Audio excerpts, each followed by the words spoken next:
I'm Devorah Wallen, and I'd like to share my Tea for Two, my Torah thought, for 2 minutes, more or less.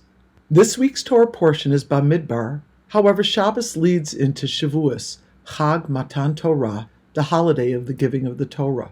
So this weekend, on Shabbos, we will hear Bamidbar, but on Sunday, we will hear about the giving of the Torah and the 10 Commandments.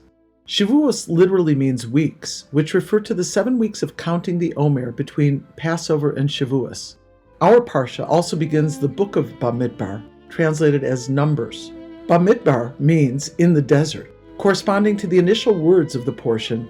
The Lord spoke to Moses, Bamidbar, in the desert of Sinai, saying, "Take a census of the entire assembly of Israel according to their families, according to their household, by number of the names."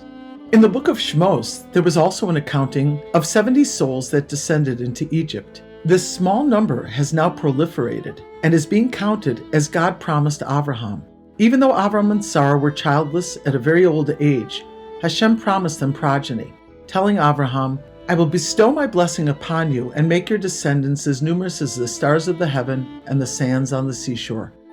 After the census had been taken, it adds up to 603,550 people. This is minus the Levites, who were in a special category, and it reckons only men of army age between the ages of 20 and 60. Boys and men of other ages and all girls and women added up to this miraculous millions.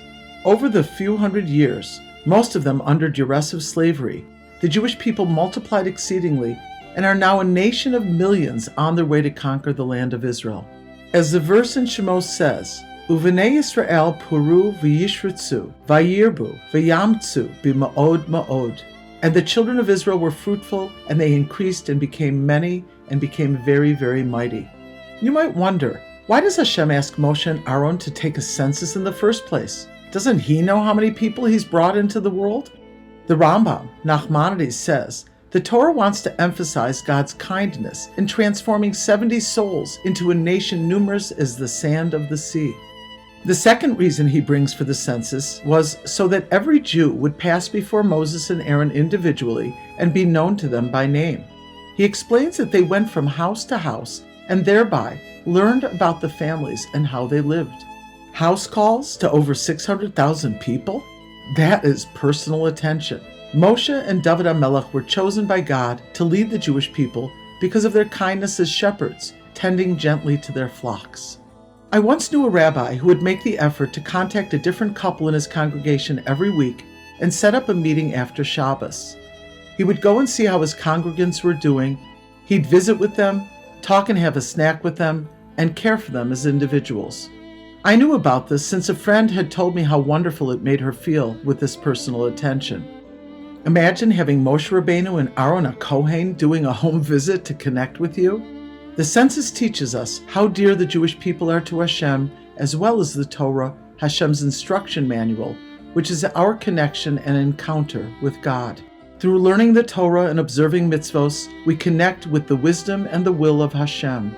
Even though the Torah was only given one time in history, it cannot be seen as a flash in the pan. Matan Torah is meant to reverberate through history until the present. We're living in a strange age where there are questions and complex things happening around the world. Let us have the faith and the trust that God is still lovingly counting his people, and let us emulate the ways of Hashem and his faithful shepherds.